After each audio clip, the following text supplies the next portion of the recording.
welcome to NAPOD, where we provide NA speaker meetings and workshops in a podcast. We are an ad-free podcast, and if you enjoy listening, please help us to be self-supporting by visiting napod.xyz, look for the donate link, and drop $1 or $2 in the virtual basket. If you're also in AA or have friends that are, please tell them about our other podcast, Sobercast. Sobercast features AA speakers and workshops in the same format as NAPOD. We upload a new speaker every day, and it's easy to subscribe by searching for Sobercast, that's 2 words, on any podcast player app, or go to Sobercast.com. Enjoy the podcast, and thanks for listening.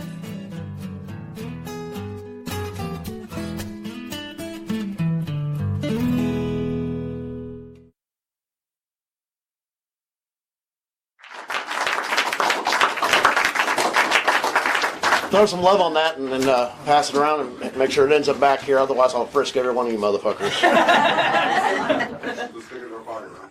Good luck with that. I want you to touch me. Not the way I'm going to touch you. I'm an addict named Brad. Hey, Brad.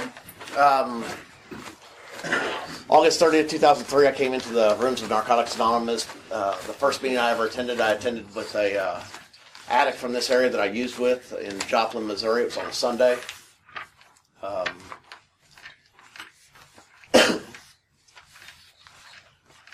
And the purpose was not to get clean. It was to let shit die down at home so I could go back to use it. It wasn't the law that got me here, and I don't care if the law got you here or whatever. You know, it's an opportunity, and hopefully, I've seen a lot of people come in here for a lot of different reasons. I came here to keep my kids. Came here because the law's on my ass. I came here because otherwise I'm going to lose my job. It doesn't matter what gets you here. Those reasons often turn to the same reason that anybody with any clean time stays here. And that's because we found a new and better way to live. I'm not going to tell any war stories. I guarantee you that I meet the qualifications to own the chair in this fellowship. That's all I'm going to tell you. Right on. And after attending that first meeting in Joplin, I thought, okay, well, I can do this for a few weeks, let shit die down. And then the old lady and the kids will get off my ass, and I can go back to disappearing and doing dope. Because that's what I did, especially the last several years. It was no longer hanging out on Friday night and going to a party. It was me getting my shit and isolating and getting loaded. See, towards the end especially, I didn't want to really share any dope. I just wanted to get loaded, you know. So it was like I imprisoned myself.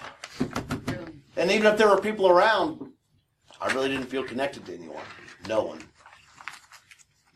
I was a shitty employee. I was a shitty husband. I was a shitty father. Shitty neighbor. Spiritually bankrupt. Emotionally dead. And have been just kind of traversing through life. Taking up space. I was a fucking tornado in my addiction. And caused a lot of turmoil and hurt. Like many that I've heard in these rooms over the years said they have too. I went to my first meeting. I'm going to bust his anonymity. It's Darwin who took me to it. So if you guys don't like my ass, don't like what I say, you blame his ass. He's the one who brought me to Narcotics Anonymous.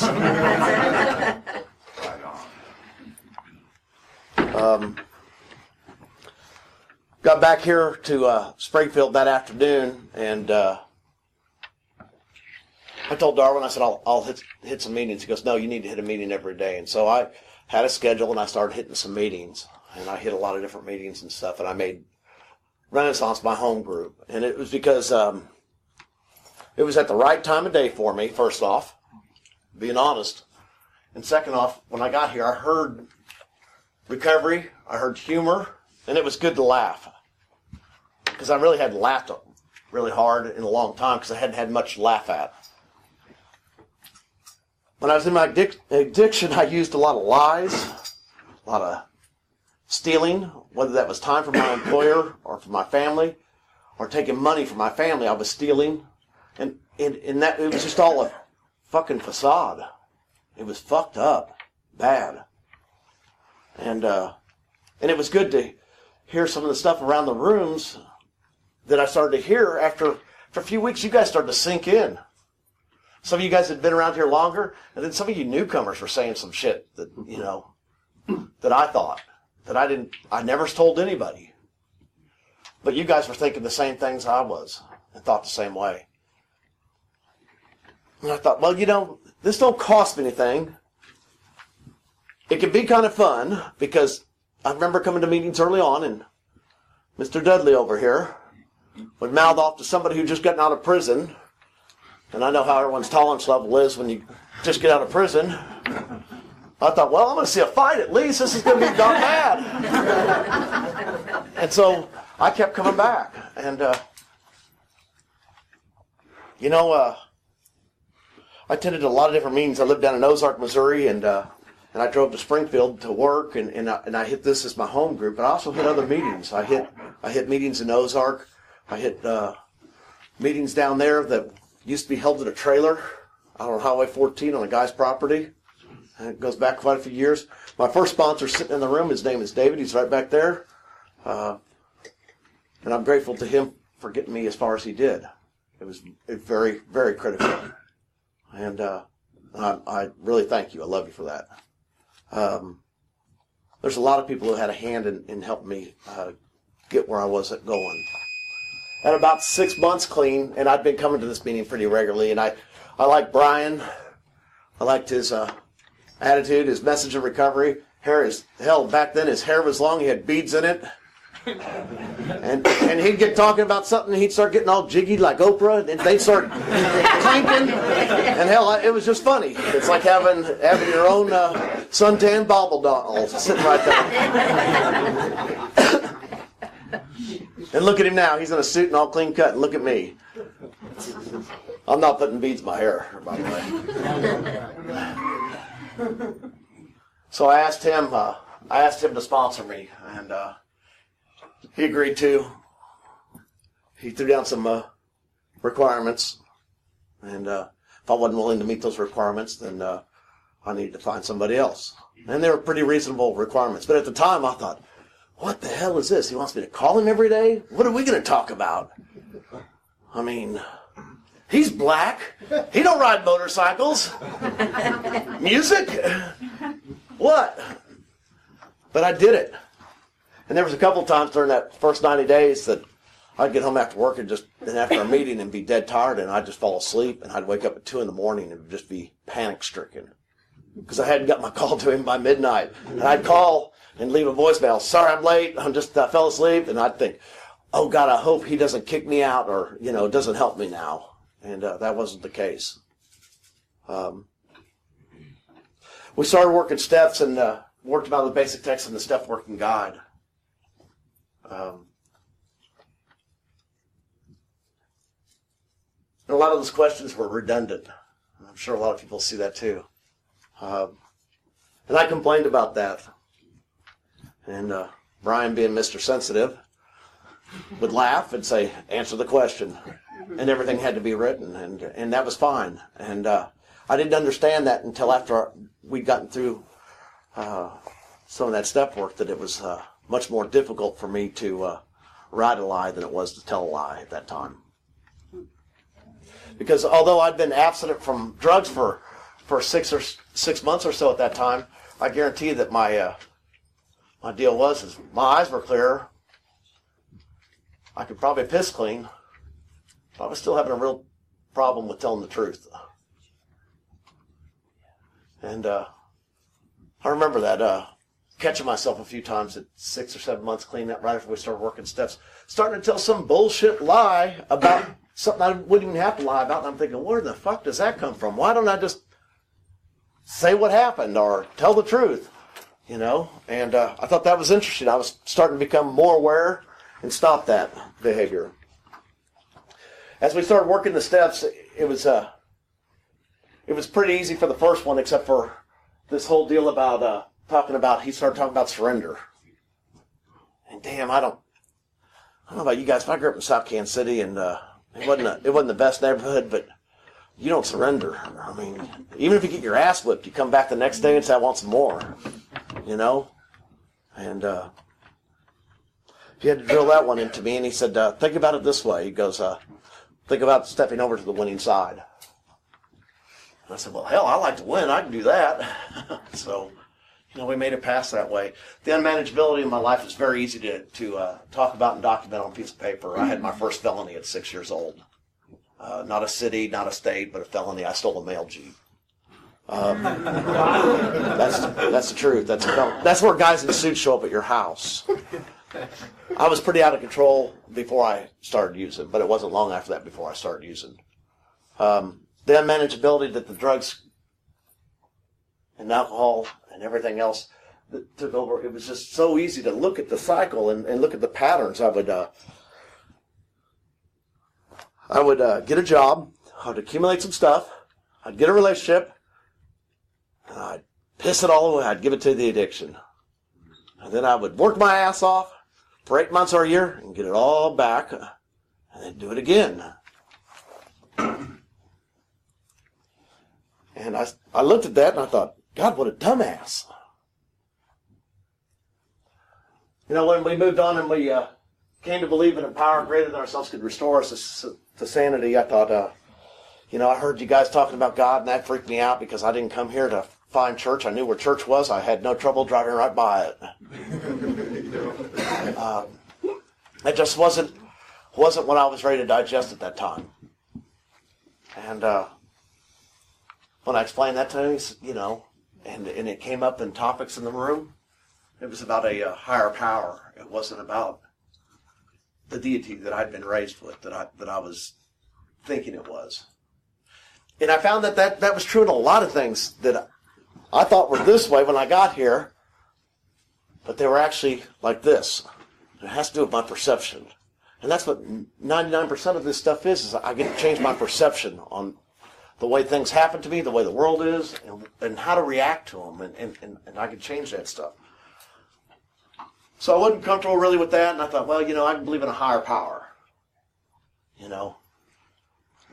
And so that's what I gravitated towards. And around that same time, I started talking to other addicts in the room about their higher power, because that's what he suggested. So before meetings and after meetings, I talked to people out there, and one of those addicts says, well, I go to a non-denominational church down between Ozark and Nixon. It's all right. It's kind of cool, and they don't shove stuff down your throat. Do you want to check it out? And I said, what the heck,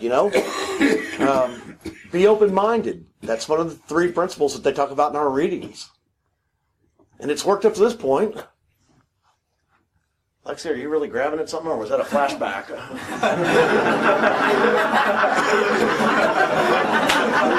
I'm just asking.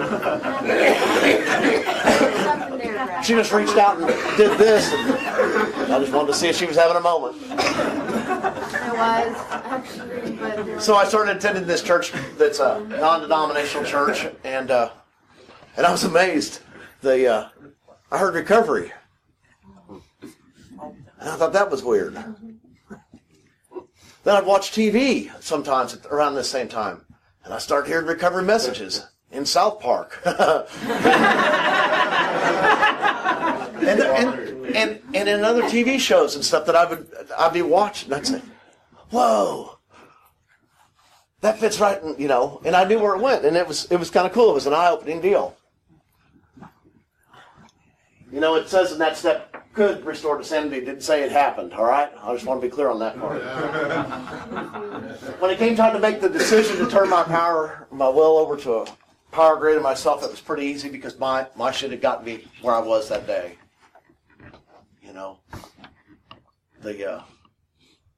The lifestyle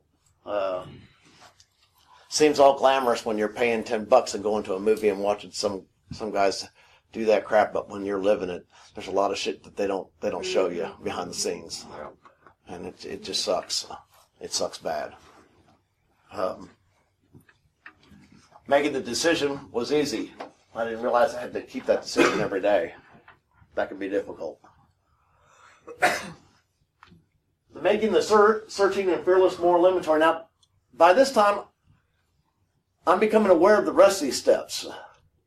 And I see this one, and I'm hearing talk around the room, and I'm thinking, okay, we'll see. I'll push on through it. Brian's pretty cool. It's going good up to this point. But I jump down to here. And I look at make direct amends, and I start talking to him about that. And he goes, you ain't anywhere near that. What the hell are you doing? We're up here. stay there. When we get here, we'll walk through this together. And I thought, okay, I don't have to do it alone. He goes, it starts with, these start with we. I did the 4-step with Brian, and honestly, we worked every week. He set a time, and believe me, he said he had a few sponsees along the way. He had a few, because he'd take them 3 at a time, and I'd be there working with him with two other guys would be showing up, one right after me and then somebody after him, and I'd get to know these guys from the meetings and stuff, and then pretty soon they'd fade away, and then here come 2 more new ones, and they'd stick around, and here come 2 new ones, and they say, well, I got the same sponsor as you, and I said, we'll see in a year. Because I've seen them come and I've seen them go. Because he set a regular time every week to come over there and work steps. And we worked in his garage. And honestly, I didn't, it'd been a while since he cleaned up his garage. There's a lot of field mice running around. Honestly, I thought it was kind of entertaining. Wolfie was there, and it was a good environment to work steps. The 4-step, I think it's as close as I remember. It was about a 2.5 month process to get through it. There was a lot of writing involved, and felt pretty out there when I was doing it with him. See, Brian did to me what I do with all my sponsees. I work the 4-step face-to-face. It's all done face-to-face. And as I shared stuff with them and felt, God, this is some of the shit I did, I thought, I felt like an asshole, like I was standing in front of a classroom naked. He'd say, well, hang on, let me tell you some of my stuff. So I wasn't hanging out there with my ass by myself. And that was cool. That was some real compassion. The 5th step, that's where I got to look at it really close and hard and got to talk about exactly what was wrong in each one. And it took us a little while to get through that. And when we got done with that one, I thought, gosh, I really don't feel a whole lot better, like everyone was saying. I hear all these people in these rooms saying, oh, I got through the 4th and 5th step, and I'm ready to beam out fucking rainbows out my ass. And I really didn't feel that way. And I told him, I said, boy, but I'm glad. One thing I had in my heart, I said, boy, I'm glad the hard steps are over. And he said, 6 and 7 separate the men from the boys in this program. It ain't 4 and 5. And that's we worked 6. And my character defects are there. And some of them are still very present in my life. I'm a little reluctant to give up some of them. We talked about the exact opposite of those, and that's the spiritual principles. And when I heard people talking about that around the rooms before I worked that step, I had no idea what they were truly meaning when they were talking about that stuff. But I have a lot better understanding of that today.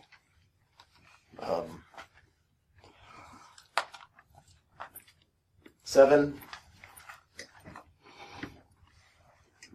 my shortcomings have gotten a whole lot better than they used to be. I'm still very capable of them. Still very, very, very capable of them. Some days are better than others, and some efforts are better than others. Because when it comes right down to it, I'm capable of both evil and good. And that's why I wear a cross and a skull around my neck. It just depends on how close I'm tied to my higher power is how I'm going to probably react. I made a list of all the persons we'd harmed and became willing to make amends to them all. And God, there was people I wanted people to make amends to me. Yeah, there's the laughter. I've come to realize that that's code for, man, you're fucked up, Brad.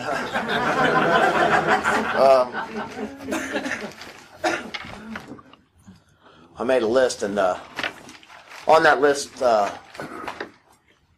were a lot of people.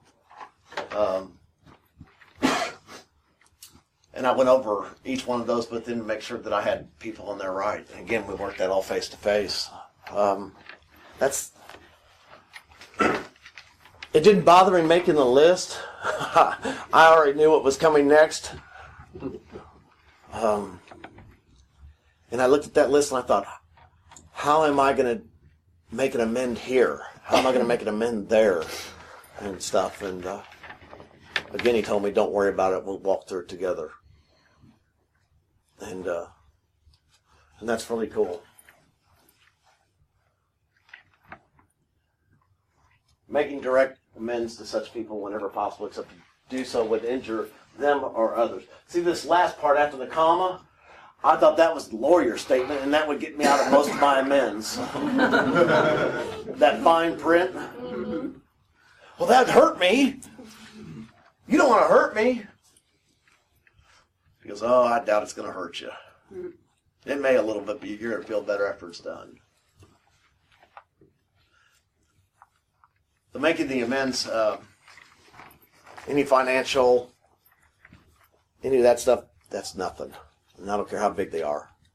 The tough ones are when you have to sit down and you have to write something out to a loved one. A child. I had to write one out to my father who's passed away. I had one to my mom, to my wife, to my 2 kids.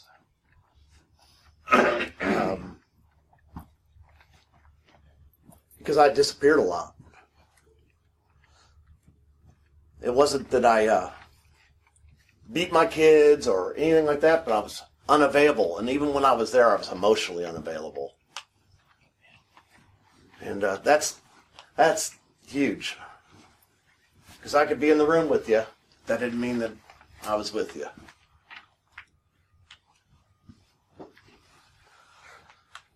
Then continue to take personal inventory when we were wrong, promptly admitted it. I've gotten better at that. I'm still not perfect though. and I like to be a smart ass. And sometimes I know I'm going to say something that's probably not correct. And so right after it comes back, God, I'm sorry I said that, you know. And sometimes it doesn't seem real sincere. Maybe it may not be.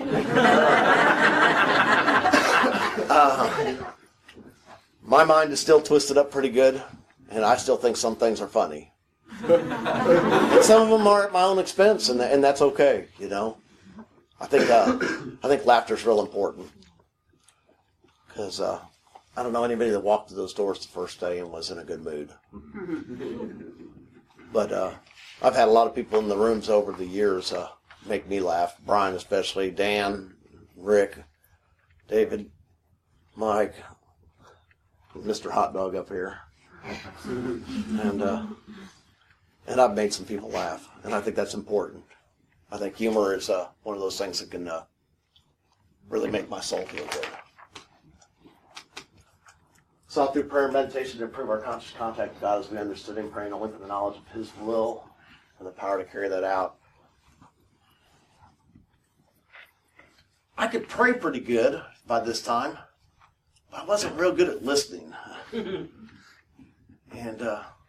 even if I was okay at listening, I didn't necessarily want to hear what my higher power wanted, because it wasn't the answer that I wanted. And it's still not sometimes today. But I know that when I follow the path that's laid out there for me, that it turns out exactly how it's supposed to. And it's not what I think, and it's not my will. It's what's best. And a lot of times I can't even see what's best until several weeks or even several months later. Then I look back and I think, God, if I hadn't done this like that, and this wouldn't happen. And it's a cool deal. I remember Brian explaining to me that You're not designed to see the whole picture. That's your higher power's job. Your job is to walk through it as close to with His will and some grace as you can.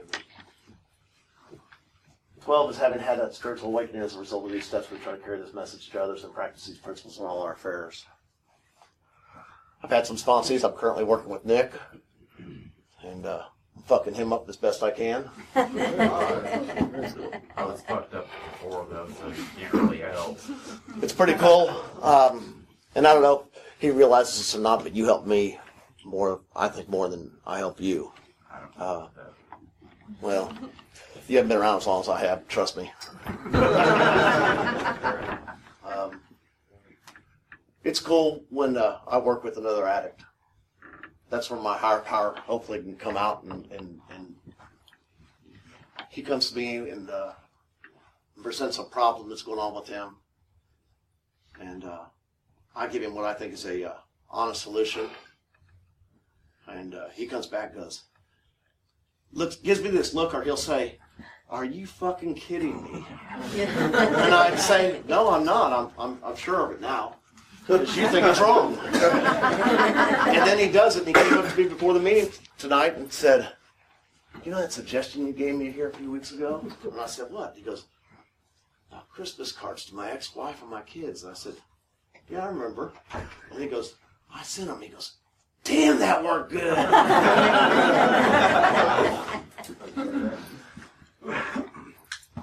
It wasn't supposed to work. It's supposed to establish a connection between.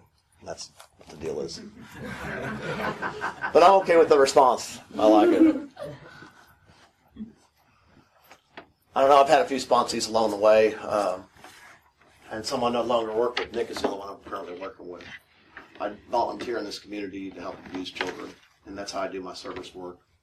I think you guys who do service work for NA, you guys understand about patience and acceptance at a level I'll never understand. No shit. I believe that service work is anything from chairing the meeting like Carl does here a lot of times, to helping pick up after the meeting, to opening the door at the convenience store because there's someone coming in behind you. I believe service work can start the first day you come here, and it can start to make you feel better. It's a way of giving back to a community that I so freely took from for a long, long time. And so today my deal is service work. I put in probably about 40 to 60 hours a week, depending on which week, of actual volunteer service work for abused children. And I'm blessed because some of this, not some of the stuff, you know what, all the spiritual principles I've learned in these rooms, I've applied to anything I've had to do with the organization that I do my service work with. And it's amazing. As I started to do this, things started to happen, and they started trusting me with more responsibility. And no one's done that in a long, long time. You know, if I told somebody when I was in my active addiction, I'm going to the store to get a pack of cigarettes, I'll be right back, they probably thought there's about an 80% chance we'll see Brad in a couple weeks. Because that was my MO. That's the way I operated. I couldn't be trusted. And you couldn't believe really what came out of my mouth. The organization has given me different positions. I've had the opportunity to serve in different positions and done those to the best of my ability. Just like the steps, with no regrets. And I currently hold a position that's on the executive board. And so now they fly me around the world. And they trust me. They flew me to the Netherlands twice, and I told them, I said, I'm not sure I want to go to Amsterdam. And they said, well, do you think it's going to be a problem? I said, you know, really, the legality never really slowed me down before. What's it matter now? I don't really give a crap about that stuff. And they said, well, you'll be all right then. And it's cool to do that stuff. And it's not just the flying to different stuff. It's the level of trust that I get from people that aren't in this deal, but I'm open about where I stand with stuff, you know. I am. After someone's been around me I don't share it right off the bat with people. I don't wear any NA shirts. I don't have any NA stickers on my my truck or my motorcycle or on my leather or anything like that. That's my personal choice. But if someone's around me for very long, it's going to come up. And when it comes up, just tell them where I'm at with it. And I've never had anybody say, "Ooh, you're one of those? You're in that cult?" I tell them to shove it up their ass. I do this for me. I don't try to drag my friends into it. When I first got here, I was here for about 4 meetings. I thought, I'm going to buy me a basic text, and I know about half dozen friends of mine that need this worse than I do. And I'm going to go all carry nations on them. And I said something to someone here, Waffle or someone, and they said, no, don't worry about that. You just need to take care of your own ass, and if they want it, then, you set an example, and maybe they'll ask you about it sometime. Other than that, it's not your job. It's not your responsibility. I don't know, the recovery thing has worked out far, far better than anything I thought it was going to do. I've been in treatments, and they always did their job. And whenever I went back out after treatment, it wasn't the treatment's fault.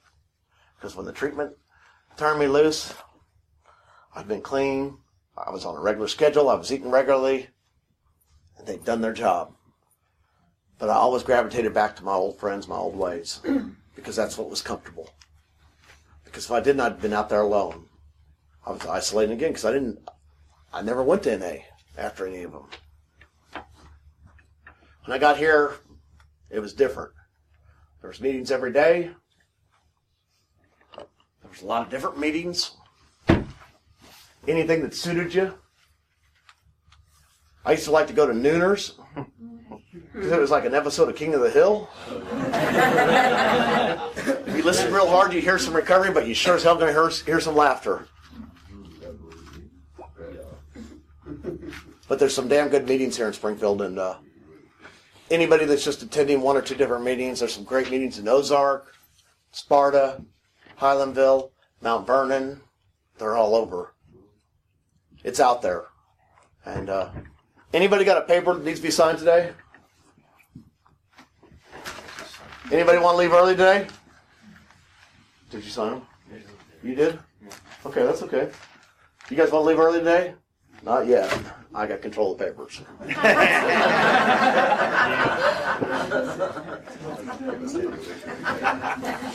Not gonna happen.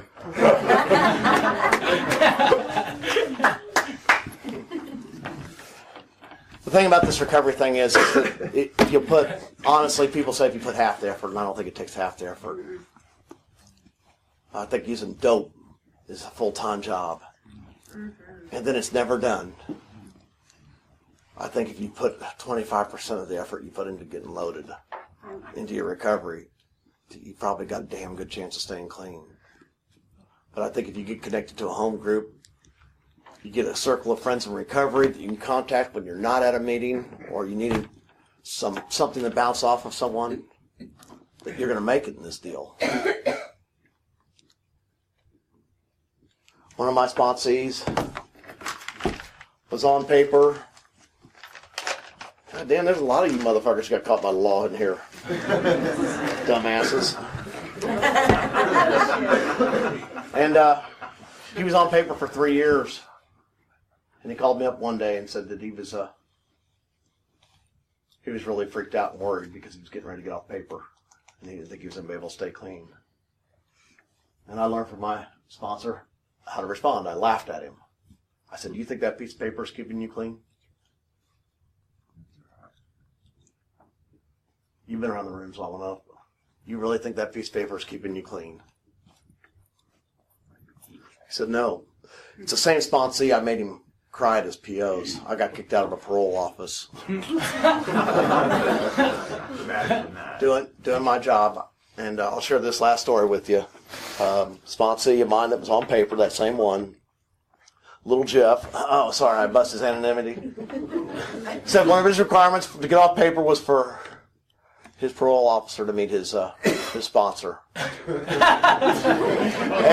And I told him flat out, I said, this may not turn out the way you want it, but it's going to turn out exactly how it's supposed to, and you may not like this. Oh, no, I'm good with it. I'm good with it. Jeff is a great, great guy. And so I showed up at his parole office and went in and sat down with his parole officer, and she wanted to know what step he was on. And I said, well, he's in the meat and potatoes of the 4th step. And we'd been working it face-to-face, meeting the same time every week. And he was told not to miss an appointment. Does that sound familiar, Brian? And she says, well, I like my clients on the 7th step. And I laughed. And she goes, what's so funny? I said, you called him a client when he's a convict. If he was a client, he could fire you.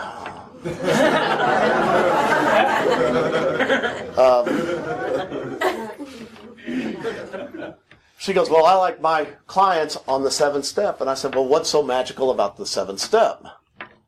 And she goes, well, that's where I want my clients at. And I said, are you in recovery? She goes, no, but I want my clients on the 7th step. I said, well, when's he supposed to graduate from drug court? She says in about 4 weeks. I said, well, it ain't going to happen. And I look over and little Jeff's crying. And then she tells me, I said, well, if you don't know anything about recovery and you're basing it on the premise it's supposed to be the 7th step, can you give me the reasonable explanation why that is? And she says, I don't have to answer to you. Who's your parole officer? I said, I don't have one. You guys couldn't catch me. Then she kicked me out. I was told to leave. She picked up the phone, hit the intercom, called for some other parole officer. I said, I'm leaving. I get up and I tell Jeff, I said, hey, I'll see you outside. And so I stepped outside and I'm standing there smoking a cigarette. And little Jeff comes out about 30 minutes later and he's wiping his eyes and he's all worried. I know how our drug card is, and that's what he was trying to walk through. And here he is thinking, oh, Biker Brad's going to jack this up for me good. I'm going to be on this shit till she retires so I can get past it. I told him, I said, with the service work I do, Jeff, I know a lot of the judges. I said, what judge do you have here before? And he tells me. And I said, well, I think things will turn out exactly the way they're supposed to. I said, don't worry about it. Gave him a hug there in the parking lot. We've parted ways. Next afternoon, I get a call from him. He said, my PO called me. I said, really? What did she have to say? She said, you got one hell of a sponsor. And that I'm graduating drug court. He goes, did you call the judge? I said, I talked to somebody. Why? And he says, well, she's got nothing but praise for you. I said, well, the judge is her boss. And that's who I talked to. The same judge that does drug court often over time sees these child abuse cases, and I've come to know him. And I just asked him the same things I asked her. And I said, if anybody has a shot at making it, it's him. And if he's fulfilled the rest of the requirements, her fulfillment of a requirement that she's doesn't even understand is foolish. And he agreed. I'm clean and sober another day, and I passed that.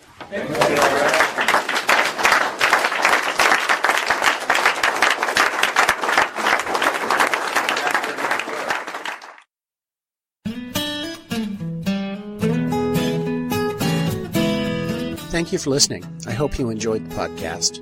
Please help us improve our ranking so others can find us by putting a review on Stitcher, iTunes, or your favorite podcast index. Nawpod is ad-free thanks to the folks supporting the show with $1 more per month. If you enjoy listening, you can join them by going to nawpod.xyz and looking for the donate link. Thank you for listening. Have a great day.